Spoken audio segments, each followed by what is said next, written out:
So when they pushing the Nuwabu and they're not really focused on the languages, they already know that if you get enough of this Nuwabu, you're going to gravitate to the language.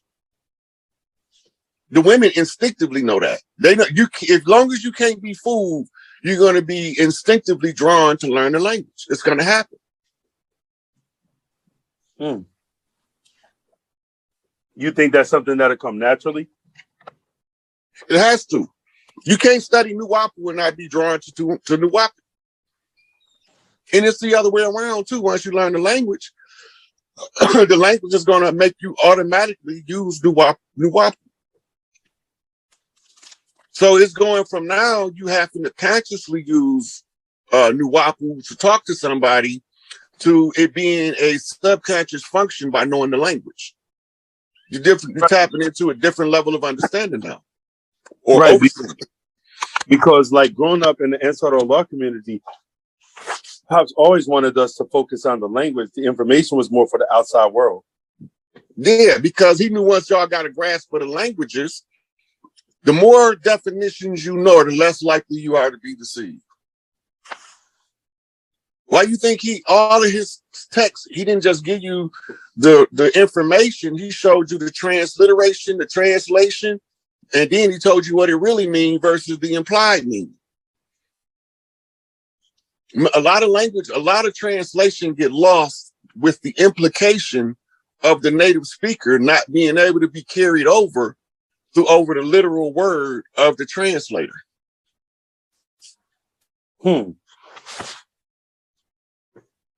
So it's like little ways that in Lil talk that you could, like for instance, Psalms 91, Psalms 119.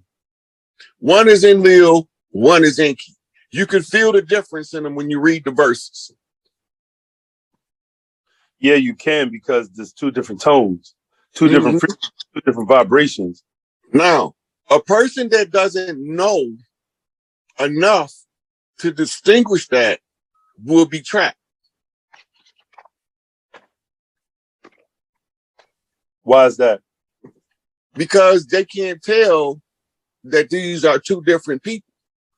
They think it's the same one God from Genesis to Revelation. They don't know that it's a pantheon of individuals jumping around playing shuffle me up to try to hide which one is who. They had a steady one-upmanship of trying to get. Enlil thing is he want all of the hearts of the people to be focused on him as Yahweh or Jehovah. Enki thing is he wants you to know that on your inner self, and what's encoded in you through the Anunnaki DNA is higher awareness and ascension abilities. Enlil don't want you to ascend because you won't have to worship a God outside yourself. As long as he compels you to worship a God outside yourself, he can subjugate you. Enki is telling his people, which was the sign and the Zulu, don't listen to that bullshit. Listen to what your inner self tell you, because prime sources speak through you through the ether, the nine ether. Activate the nine ether and subjugate the chaos and use it to your greatest advantage. Enlil don't want that. Can you go into Anu versus non-ether and El Kalum? Because even though Anu is called the Most High, and I understand it, people think that Anu created the universe, but that's not so. Well, Anu won his throne in hand-to-hand combat against Eliu. So that tells you he wasn't the prime creator. His position is the executive leader of the Galactic Council. That's what makes him the Most High. Out of all of the males on the Galactic Council, he's most loved, most respected. And when he got trapped down here, when Enlil made his bid for power on Earth, he tried to take Earth from Enki and Inanna. Inanna is a title, not a name. So when he made his move for the throne, Anu had already told him Earth is a mitochondrial planet and women rule first. He didn't like that, and that's what caused all of this chaos we see now between patriarchy and matriarchy, was the works of Enlil trying to push the patriarchal agenda on a matriarchal planet, and it caused the chaos we see, the disruption. Everything is going against the natural order. The natural order of Earth is matriarchal. right? I don't personally give a damn about either one of them. I want the power to go where the power belongs, because then the machine run the way the machine is supposed to. Absolutely. And if the machine run the way that it's supposed to, Earth is heaven. So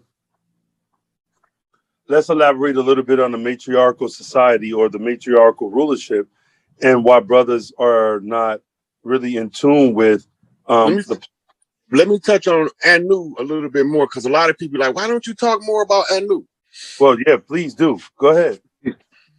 Anu is like the old man sitting at Big Mama house on the porch that she married to. Yeah. He don't give a fuck what nobody do. As long as Big Mama not upset, he cool. When Big Mama get upset, then he gonna send all of them boys that's working out in the barn and in the field to go into town and find out why Big Mama not happy. That's where we at right now. All of the masters in the history of Earth is reincarnated at the close of the age to close out any remaining or residual conjures, in order, because you can't close the age and open a new age with the same old clothes on.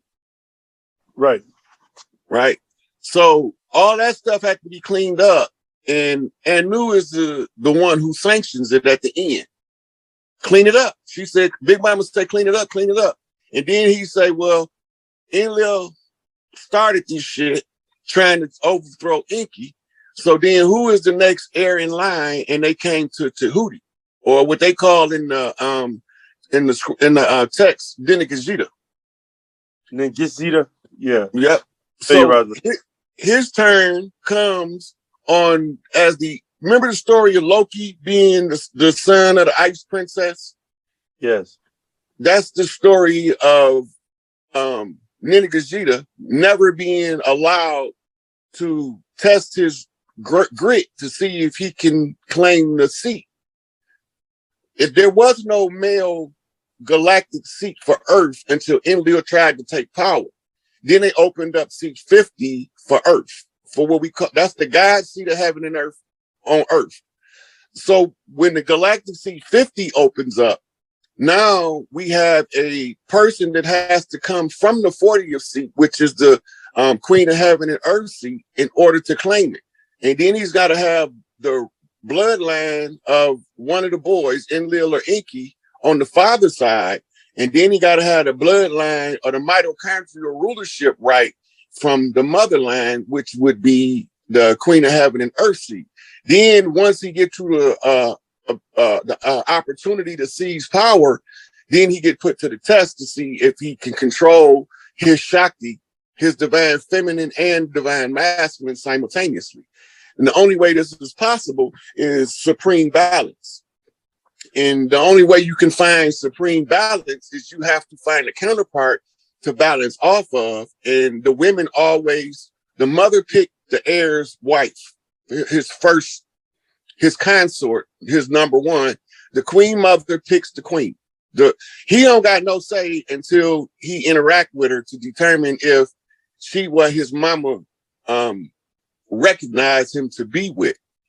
At some point, he gonna realize that they've been holding whole conversations and meetings in his face, behind his back, using him as a go-between for information. So they've been talking to each other without never seeing each other, psychically, using him as the connector through his heart chakra. So Anu only want this shit to be put back the way it's supposed to be. He don't care who win, who lose, as long as the shit done right, by the book, by the rules. So the only thing he's there for is to make sure that them boys that's having the family feud don't get involved in stopping the transition by using nefarious means. And they didn't like that. Well, Enlil didn't. So when Anu got caught down here, so everybody knows, if you go to Japan, those are his people. Anu, A-I-N-U. They are his people, and they would send delegations to Kemet and to where we call the great temple of Quetzalcoatl in Mexico. Yeah, Quetzalcoatl. Yeah. So that's where they would go to be educated as priests of Anu, or the Most High. And his instructions is to do what's right by the laws of righteousness and restore the balance to nature. That's it. That's his only order. He ain't get no more orders than that. The most of the rules and regulations we go by are Enlil's. He's more Enlil is more militant. Right. So when you see all of these streets and straight lines and regimented, that's Enlil's creation. Inky is more with the concentric circles to the center and using the most vile soldiers out at the further reaches to keep anybody from getting in. And when you go back and read about Atlantis, you see that's the structure of the cities. Absolutely. Concentric circles to a center. We used to keep the matriarchs in the center, right? And the matriarchs kept the children with them, and then all of the soldiers in ranks would spread out to the furthest reaches of the city. So by the time you get to the inner city, if you can make it that far, you're a bad motherfucker. But it's all about different thinking patterns. So if you see the straight lines, you know that's linear logic. When you see the concentric circles, you know that's right brain abstract. So why is it that brothers have a problem with the women coming to power and breeding the patriarchal? They don't understand matriarchy, but feminism is their understanding of matriarchy. Feminism is not matriarchy. Feminism is patriarchy with women in the place of men. Absolutely. Matriarchy is predicated upon the care and maintenance of children for the future, because we see the children as the future in the matriarchy. But in the patriarchy, it's a dog eat dog, best man for itself, every man go your way. Selfishness, individuality. Right. And that's what Enlil brought. That's why they confounded the languages in Babel in order to be able to conquer the vastness of the globe. They couldn't do it using one language because we would all speak the same language. It would take us no time to argue online with the same, hey, this motherfucker don't belong here. But when you got different languages and you need translators to communicate across language barriers, then you can't quite see what you up against. But yeah, they scared of the matriarchy because under patriarchy, men is subjugated women and children and other men. And they feel that under the matriarchy, a woman is going to subjugate them. Women don't think like men. And that's the problem with most men is they expect a woman to behave and think like men when they in power, when the difference in matriarchy and patriarchy is this. Patriarchy is conquest at all costs. Matriarchy is be, but just be your best self. That's the difference. So do you think that there is a specific qualification of the women that form like a matriarchal council, or how would you expound on that? Well, one, they don't hold elections. That's the first thing you got to understand. The whole election thing that we've been seeing is a dog and pony show. It's a selection process and a survey. Under the matriarchy is predicated up on the work you do to earn your position. Most loved, most respected, moves highest in the society. So if you constantly doing shit that keep your ass getting lumped upside the head by motherfuckers, it's going to be a while before you be able to get your position. So who do we elect female wise? We don't elect them. The women show love and respect to each other. And the woman that has the most matriarchs respect is the highest ranked matriarch. She becomes the female Anu on earth, yeah. And right now, most loved, most respected on the matriarchs with the blood ties to the land is Mother Khadijah from the Farrakhan wife. Why is that? Because she is the most loved and most respected of the matriarchs. She got more matriarchs under her direct call than any other woman on earth. That she could pick the phone up and call them and say, I need you to bring your clan. They're going to bring the whole fucking clan. Nobody on earth got more matriarchs ready to move at a moment's notice than she do. Damn. So does it matter if we all do not subscribe to the same ideology and doctrine? It don't matter. under matriarchy, you can believe whatever you want to believe as long as you respect the respectable. You don't have to believe the nation doctrine in order to recognize who the women pick as the woman that they love the most. So imagine this. You got a house with 5 sisters in it, right? And them sisters is going to 4 of those sisters is going to have more love for one of the sisters than they do for the other 4 or the other 3. So she, in them 5, she becomes the default leader they all love and respect. Because you got to have the love and adoration of the other people in order to move in positions in the matriarchy. That's how you keep a despot out of position. So how should we teach the people to view Anu? I wouldn't teach them to view him no kind of way. Because Anu want everybody to recognize, the same as Inky, he want them to recognize their inner God. He don't want them to worship or kiss his ass. That's Enlil shit. Anu wants you to know that there is a part of God in you that through self-discipline and training, you can be your own God and manifest your own life. That's what they call living your best life. The life you work for to create is your best life. The life that somebody gave you and you miserable living it is not your best life. Sometimes you are more happy living in the dirt by yourself, feeding goddamn wild animals than you do being a rock star on stage in front of thousands of people. That's absolutely correct, because that don't necessarily bring you happiness. It brings you attention, not necessarily happiness. So when you know what you want out of life, like I don't want shit. All I want is my children not to have to go through the shit we went through. That's the only want that I have. And that want ties back to a righteous endeavor to stop our children from warring against each other because somebody on the outside told them they was enemies. How would you say that we should appeal to the youth now that gangbanging has become the new age religion for them? First of all, it's a difference in the gang culture from what's really going on and what the media report. The media is only going to villainize the ones that they can villainize. Most gang members never even get talked about in the news. The police officer trained his son to see stuff that other people miss. Right? I forgot what the name of it is. Psych. Right?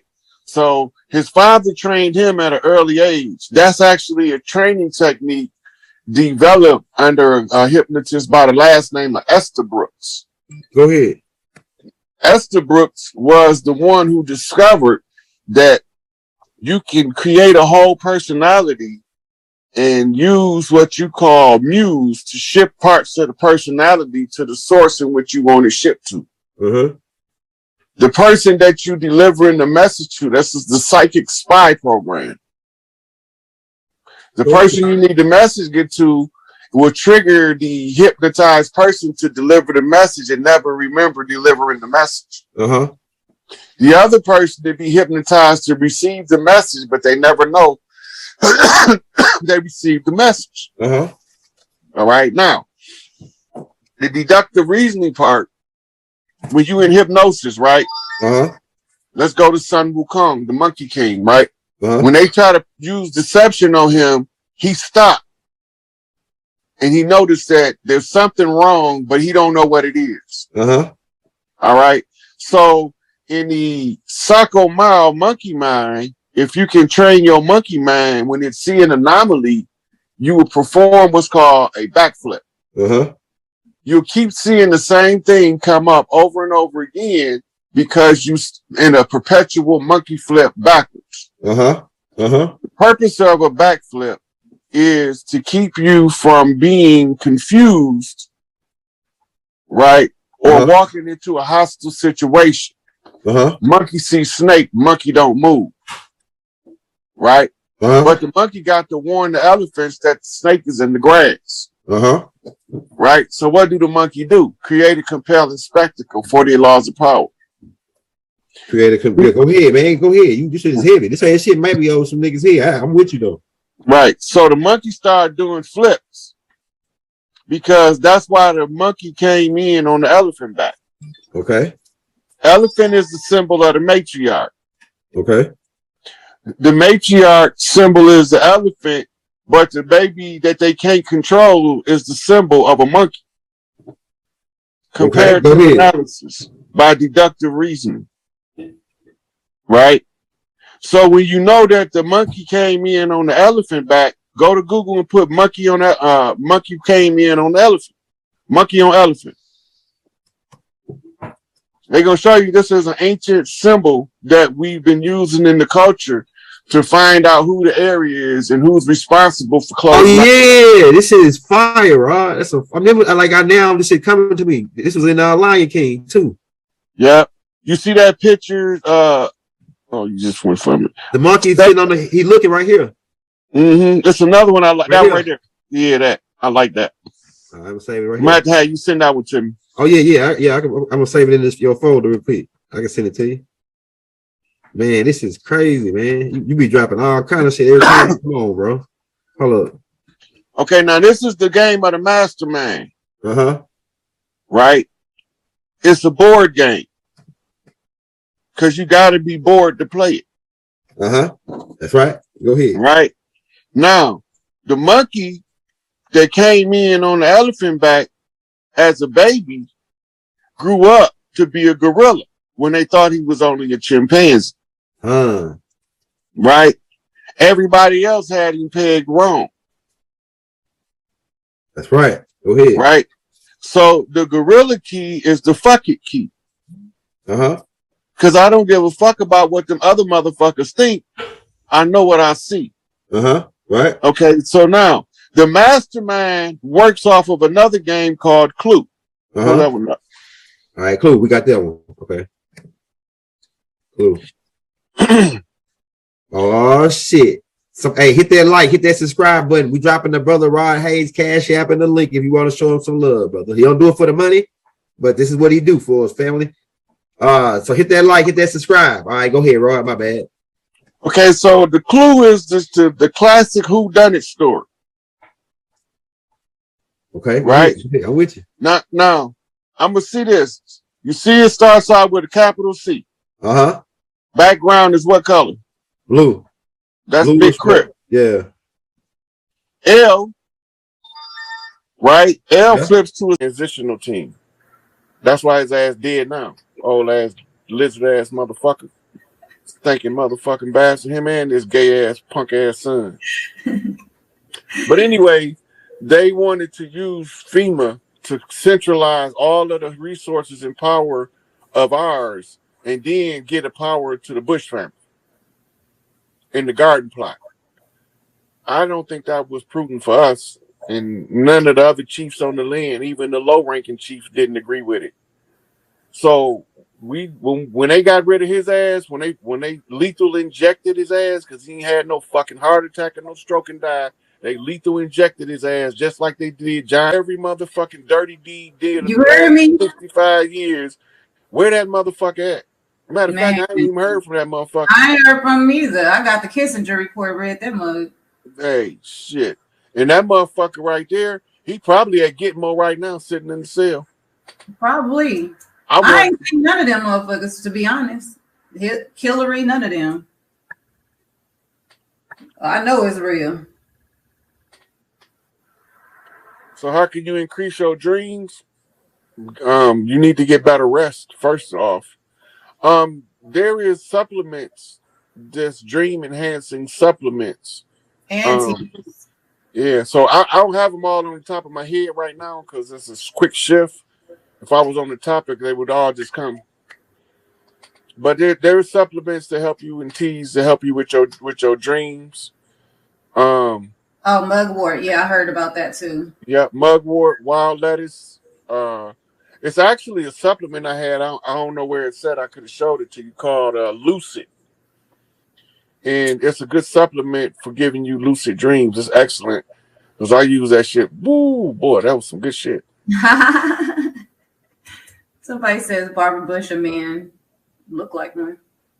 Sure look like one to me. A lot of these questions y'all gotta ask, they look just like what you're asking. Like, all you gotta do is look, oh yeah, that's me. Shit. Somebody said lotus flowers. I'm trying to drop some stuff. Melatonin is another one. Mm-hmm. Somebody says Inky coming to Earth. With shrooms. Yeah, I've done them once. I fasted because I did some research on it. So I fasted for like a week and then I did them.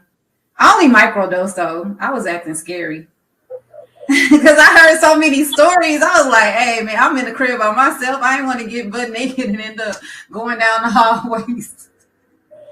I don't think it affects you like that. When I used them, I didn't have any of those crazy. Most of the psychotropics when I take, they just make me cold. Yeah, I was cold too. I got cold. I get cold when I smoke weed though, so. Oh no, I smoke weed. I be chilling. I know you chilling. I'm talking about I be getting cold. That's why I don't really mess around with it. I do the edibles for the most part. I'm a edible girl. Yeah. Shit, roll me up one.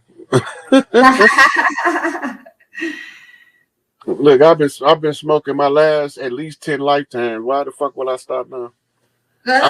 I stopped.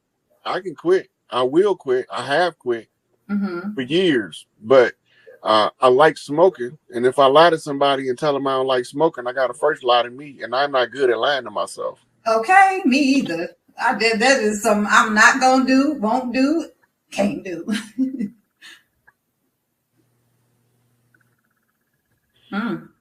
He lived up. So the answer to this question, if y'all looking at it, is he lived up to a covenant agreement. He said, I saw a rainbow light coming out of the top of my grandfather's house for over an hour when he passed away in 2009. What did that mean? He was a Tuskegee Airman. I don't know if the Tuskegee Airman is related to the covenant that he made with the Creator, but whatever it is, between him and the Creator, agreement that he made, he lived up to the agreement. Because the rainbows is used to symbolize a covenant being fulfilled and one being instituted. So he had some kind of a spiritual arrangement with the Creator that he lived up to. So when he left, it left the sign of the covenant for the rainbow children. That's why the rainbow is the sign of the covenant, because when the rainbow children come, that's supposed to be the end of the rule of the Anunnaki on Earth. The rainbow children are the earthborn children of the stars who have no connection, or who have a binding tie to Earth, a genetic tie to the soils of the Earth. And when they come in all ethnic groups that's existing on the planet. So you thinking because I don't like them white folks, well, some of them is rainbow children that's here to clean this shit up. I keep trying to tell them that. So you mess around and allow the hatred of Enlil's children to infect you, you're going to end up going with Enlil children. Don't want to do that. They can't stay here.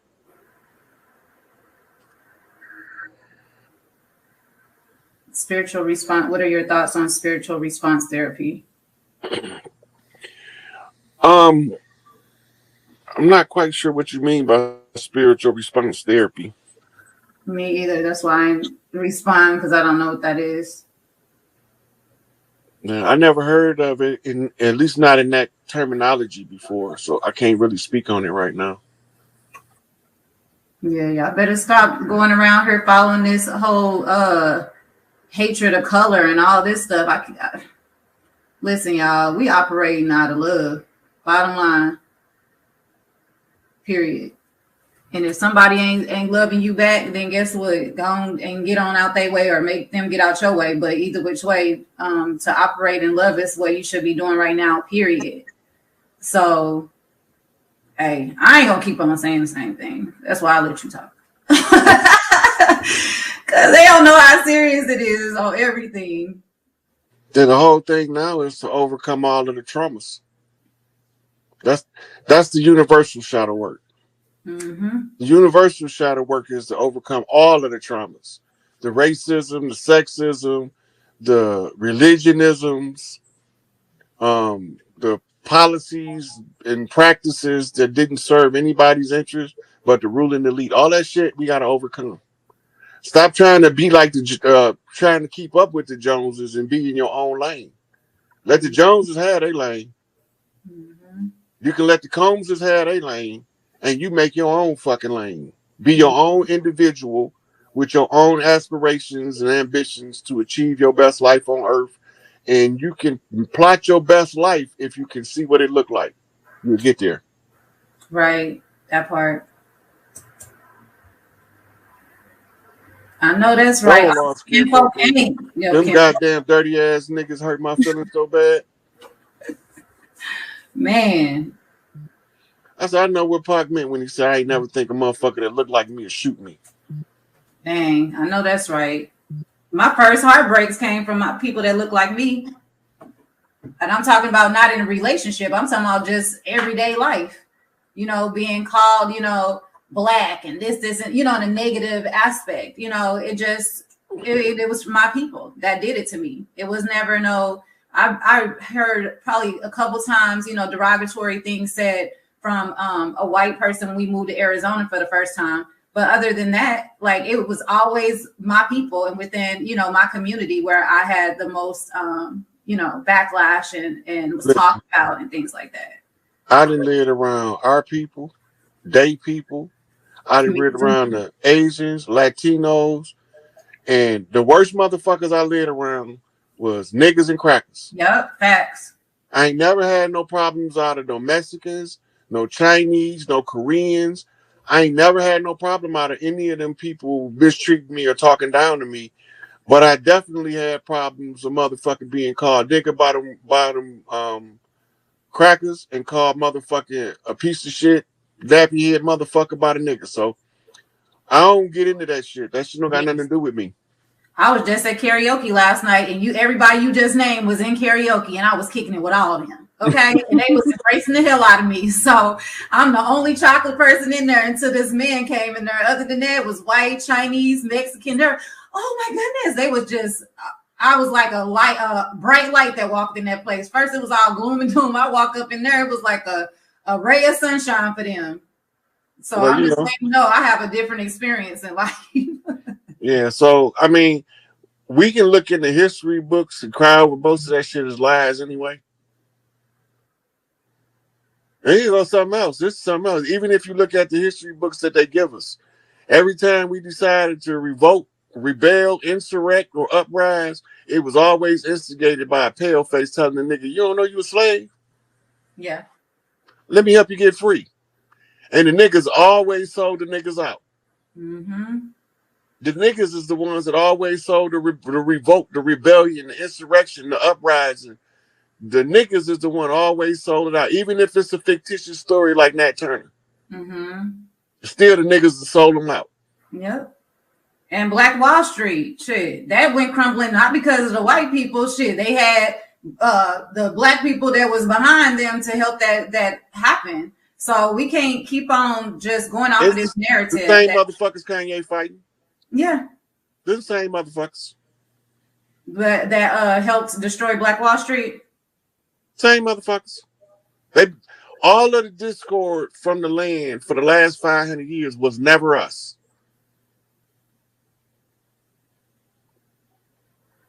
Even the so-called gang wars, they infiltrate, they send their kids up